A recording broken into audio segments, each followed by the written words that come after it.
Okay, so the big highlights of this week are a full moon lunar eclipse in Pisces and also a Mercury cazimi. So let's get into it day by day. Be sure to use the timestamps and come back to this video for each day to get your astrology medicine. Sunday Fun Day, August 23rd, 2026. We're dealing with a Capricorn moon all day long. A good time to put the shoulder to the grindstone, just get practical activities completed. Step by step is the name of the game. When the moon is in Capricorn, we're a little more detached from coming at the world from an emotional space, and we're just more concerned about getting the job done. We also have the moon early in the morning, making an opposition to Mars, and then later on in the evening, the moon's going to make a square to Saturn. So that can create a little bit of tension, especially with authority figures. We do have a Sun Chiron trine today. The Sun is trining Chiron at 0 degrees of Leo and Aries, respectively. So that could be helpful when we want to be open to growth opportunities, as we say, teachable moments. We may find healing through the FAFO method when we find a fire trine is activating our healing. Happy Moon Day. Okay, so early in the morning, right around 1:30 in the morning, Central Standard Time, the moon will be making a square to Venus. The moon in Capricorn, it will be squaring Venus in Libra. And then the moon will be void, of course, in Capricorn all of the day until entering Aquarius early in the morning on Tuesday. So for today, with the moon void, of course, in Capricorn, it's a great day to catch up on chores. It's a great day to not do anything too important, as Haley Comet Astrology always says, and as I always repeat, when, of course, the moon is void, important tasks we must avoid. So, it being a Monday, we start the week off with a good opportunity to, again, nose to the grind, finish up any of the chores that we left undone yesterday, tie up those loose ends, and just get practical matters taken care of, catch up on stuff that might be on the back burner, answer those emails, and then when the moon gets activated again early tomorrow morning, then we can talk about that tomorrow. Okay, it may be Mars Day, the 25th of August 2026, but the headline news is all about Mercury. Mercury will be conjunct the South Node just after the moon enters the zodiac sign of Aquarius, right around 4 in the morning, Central Standard Time. When the moon is conjunct the South Node opposing the North Node, um, it can be hard for us to let go of the details. It could be hard for us to let go of the nitpicking. Okay, Virgo is very detail oriented to a detriment, especially when we have Mercury involved. Mercury is at his exaltation and domicile in Virgo. So Mercury is very extra in Virgo, extra mathematical, extra hands on, extra critical, extra discerning. Mercury in Virgo really likes information, analyzing. Mercury in Virgo has a tough time, though, with especially opposing the North Node in Pisces. Pisces energy is about seeing a bird's eye view, having a a view of the earth from above. Pisces, remember, it connects us to our spirit, into the spirit realms, and it's a dissolving of our spirit into the all that is. Whereas Mercury in Virgo is very granular, very much, it's the difference between uh, the quantum and the general theory of relativity. Okay, so we have big, big, big, big outer space, but then we have tiny, tiny, tiny, tiny, tiny inner space that we're dealing with. And that can be metaphorical, physical, or literally. And especially with Mercury and Virgo, we do run the risk of taking things a little bit too literally. Mercury in Virgo doesn't always have the best sense of humor. Mercury is usually really playful and fun and joking in Gemini, but Mercury in Virgo can be like borderline autistic, like not really understanding. They're kind of taking everything so literal that like there's a lack of nuance there. Okay. um Let's see. Oh, Mercury's going to form a trine to Chiron today. So when we had the moon and Chiron making the aspects earlier on Sunday, now we might be putting some of those plans into action. What is the healing plan? What is the new diet? How are we going to proceed with these healing procedures? And especially with Virgo energy, that's the nurse, that's the nursemaid, that's the sacrificing of something small on the day to day so that we can have a big gain over a lifetime. Okay?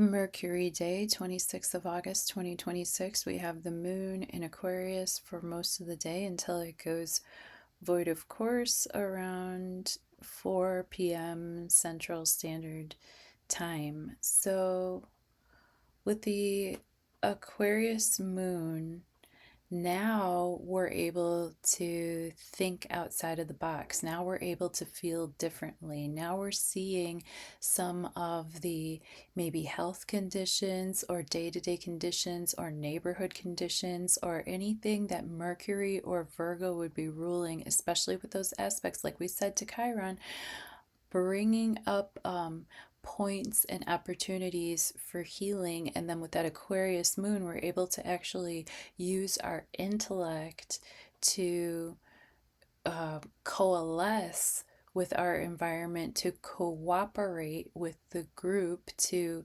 heal ourselves and maybe a greater part of humanity if we share what we've learned with others. Aquarius moon is a perfect time to look into any type of technology that you've been wanting to try to implement in your life. With Venus in Libra, we have harmony in our relationships. We have an eye for aesthetic beauty, and we are able to implement forward thinking mental approaches in our communication style with other human beings.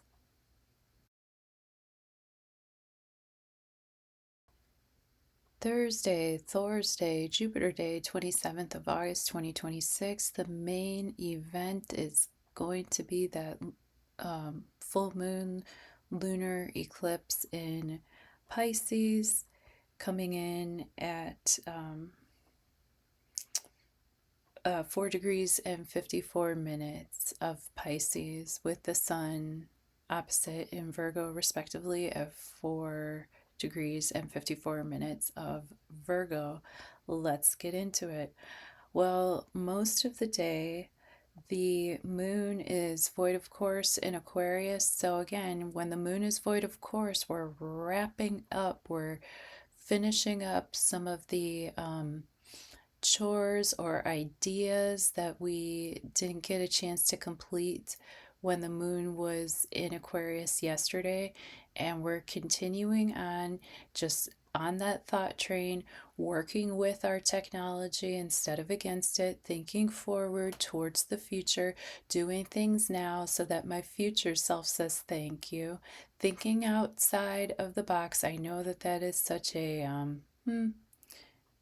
what's the word for it when people say something that's cliche, but it's true. When Saturn puts us in a box, uh, Saturn gives us the resources to get out of the box. Saturn rules over both Capricorn and Aquarius. Capricorn being very earth based, Aquarius taking us higher into space and into the all that is. As we recall, Uranus, the modern ruler of Aquarius energy, is the all that is, the dark sky, the outer space, the womb that forms all of creation, the All Father. Okay. We do have Sun conjuncting Mercury, having a cazimi this afternoon, like right around high noon. Actually, in the United States, it'll be right around noon Central Standard Time. Sun conjunct Mercury and Mercury cazimi. This is a superior conjunction where things are highlighted, and with that moon in Aquarius before it enters into Pisces right around 2 this afternoon. So as we get this Mercury cazimi, we still have the moon in Aquarius in a sign by sign trine aspect here, working with that Mercury cazimi, helping our mental faculties to burst open with new revelations. We have Uranus currently in the zodiac sign of Gemini. Also, we might have two different solutions that we could implement. We might have a third or fourth or fifth option that becomes clear to us that we can reach for. We might have been stuck between a rock and a hard place, or two different modes of thought, or two different choices that just didn't seem right to us. We didn't like this choice or that choice. Well, now with the Mercury cazimi again happening right around noon Central Standard Time, we could have some bursts of revelation, midday, as the sun is at the apex in the sky for us here in Wisconsin. So this is wonderful. We might be coming up with some really important and poignant solutions to ongoing situations, especially when we cooperate within our community. Okay, Aquarius energy, right? This is us working together. Remember, the North Node is officially in Aquarius, even though we're having this full moon lunar eclipse in Pisces. Aquarius energy is still ruling the day. This is the energy of working together with your community and with your fellow humans. It also rules over group think. So we might have some either surprising revelations about mass consciousness or group think or group brainwashing. I've been having dreams about this, actually, about groups of people being brainwashed, and so brainwashed together that they're moving in unison. For example, people who are in the police force or in the military force. It's very necessary to move as a group, but I've been having dreams that their brains have been overtaken, like by mechanisms that sort of cast a spell on their mentality, so they can't think outside of the box, that they're moving on a sort of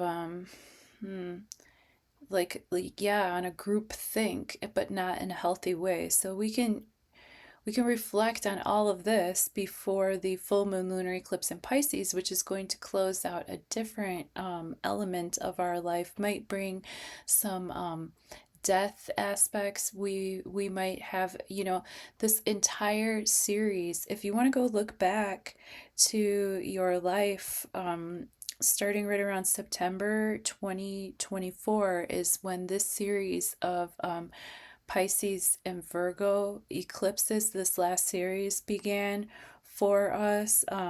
Prior to that, we had a series of Pisces and Virgo eclipses in, it would have been, we would have had them in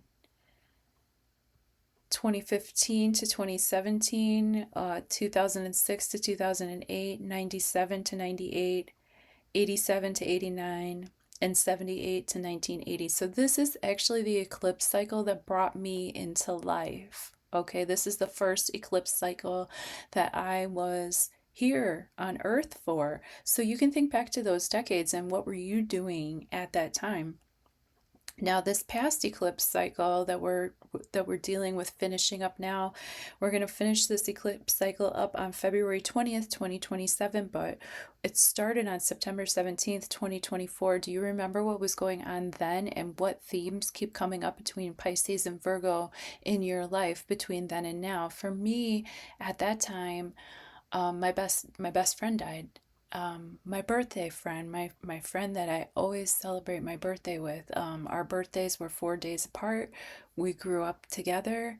Perhaps this full moon lunar eclipse in Pisces, being the final eclipse in this cycle, because the full moon lunar eclipse on the 20th of February 2027 is going to be in Virgo, and that's going to close out the series. But this will close out the Pisces part. Maybe, Pisces rules over depression. Pisces rules over, drinking your pain away. Pisces rules over death and the last phase of life before we become all spirit and connect back with God.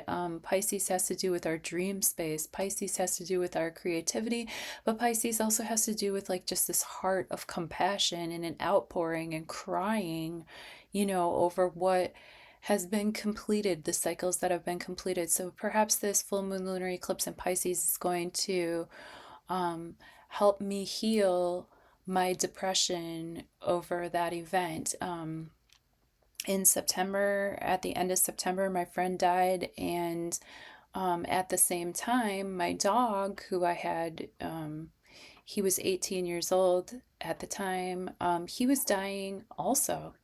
And I ended up putting him down actually between the lunar eclipse, when the Pisces Virgo axis started shifting into Aquarius Leo. I actually put my dog down on the new moon solar eclipse in Aquarius, which began this new cycle of Aquarius and Leo. So if you think back to any poignant events that might have been happening for you at that time, what are we looking to close out and learn from that cycle? And we don't have to throw out the baby with the bathwater. Now, when Pisces lunar eclipse comes around, we don't have to flush everything down, or flush everything out, or have a come to Jesus moment, or be completely rebaptized or anything like that. But what brings us closer to our very human experience of suffering? Pisces can have to do with like the suffering that you do on your own between yourself and God that nobody else really knows about. Like, I'm sure that there's lots of people in my life, and there's lots of people watching this very YouTube video that have no idea how much this past series of eclipses has affected me on a personal level, right? This is the type of sorrow, the deep sorrow, the crying that you do alone, in solitude, right?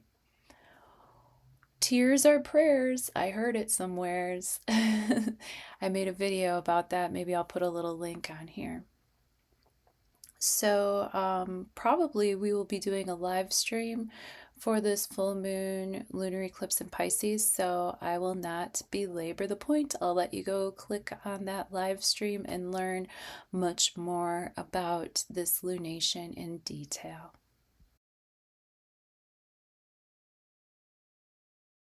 Okay, so on Venus Day, the 28th of August, 2026, we have the Pisces moon going void, of course, right around 11:15 a.m. Central Standard Time. So with the Pisces moon void, of course, this is going to be a perfect opportunity to integrate all of the emotional and spiritual revelations that we received yesterday during the full moon lunar eclipse in Pisces. Very, very early in the morning, around 2:30 in the morning Central Standard Time, we do have Mercury making a square to Uranus. So, oh, and I also forgot to talk about that with the full moon lunar eclipse, making almost an exact square to Uranus. Again, disrupting our thought patterns, disrupting our day to day.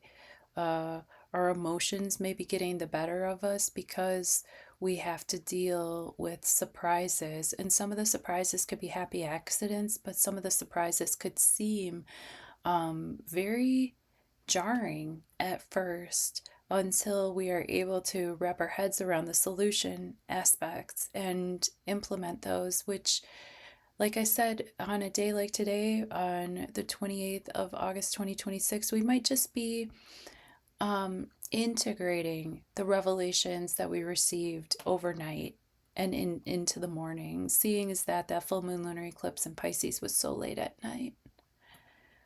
Later on in the afternoon, right around 5:15, 5:18 p.m., early evening, we do have the sun making a square to Uranus. So the moon is squaring Uranus early in the morning.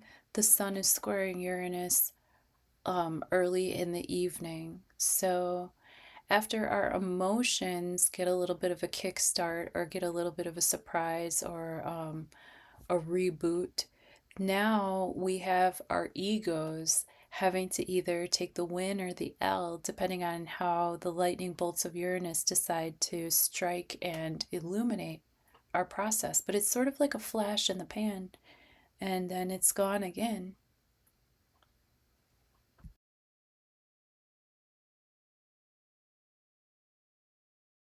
Okay, so the moon is going to stay void, of course, in Pisces all of the day on Saturday until it enters into Aries right around 9:37 p.m. Central Standard Time. So again, with the moon void, of course, in Pisces, great timing, Friday and Saturday moving into a dreamy weekend, letting us have our full moon hangover, letting us reflect and absorb and be kind of porous, right? Eclipse time is definitely a time when portals are opening and closing.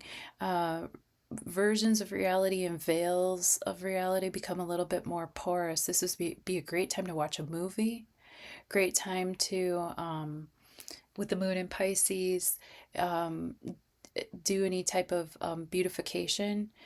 Starting on Monday, Venus is going to enter her pre-retrograde shadow period, and Venus is currently in Libra, really encouraging us to have a softness in our communications. It's also encouraging love, beauty, love for self. Mercury and Virgo, whoever is working with us or working in our service, their hands are going to be doing the right thing. And the communication should be easy, easy peasy, lemon squeezy. I just, again, wouldn't be signing contracts, doing anything too important with the moon void, of course. But a Pisces moon void, of course, is a great time to Netflix and chill, to snuggle up with your loved ones, to cuddle your pet, okay? And to write down your dreams and remember where you go during dream time, or maybe to dream a little bit more intentionally.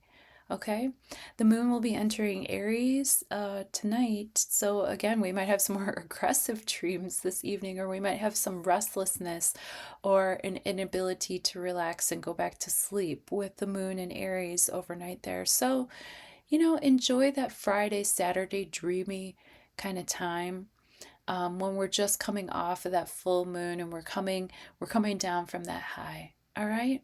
Well, thank you for joining me. I really appreciate you fine-tuning your free will and intuition with me. I'll see you on Quick Hits Tarot every single day, Monday through Friday, 6 a.m. And stay tuned to learn how to book a reading with me, Esperanza Vence Tarot. If you would like a personal session, you know what to do. Hit the links, esperanzavence.com. You can go to the contact page. It's so easy. I email you right back. You tell me when, and I click you a link that tells you where. So easy. I just ran like a super sale, $25 an hour, but like my time is worth $90 an hour, so that's what we're paying now. But there are readings as low as $33. Anybody can do that. So that'll give you a chance to just get a quick hits tarot for yourself, get it like kind of a feel for what the astrology could be doing for you personally from a whole sign house perspective. We don't even have to pull your chart. I can do it in my head. And yeah, those quick meetings, those 15-minute meetings are just like a nice break to the day that you just can sort of just give yourself a little fresher for your intuition to guide you throughout the rest of the day or week, whatever you're working with. I also have clients who are regulars, you know what I mean? There are people that book like monster sessions with me, like 4 or 5 hour sessions every month or so. And we look at, but those are usually like couples, but don't be shy to like bring your partner to a reading, because actually those readings work freaking awesome for me. From my perspective, I just love seeing this all play out. I love seeing y'all's composite charts play out. It is just so obvious to me why you are the way you are when I get to see these things. So it's like, it's fun for me, it's fun for you, and it's also informative. So why not? Bring your girl, bring your guy, get a session with Esperanza Vence Tarot. And if you are a regular, if you do come back month after month, like, my pricing structure is very fluid for loyal clients. You know what I mean? I try to stay reasonable, and I also try to honor myself and my time. And I'm very blessed to have clients that honor me and my time. So thanks so much, for being fit and being legit. All right, stay tuned. See you on the next one, God willing.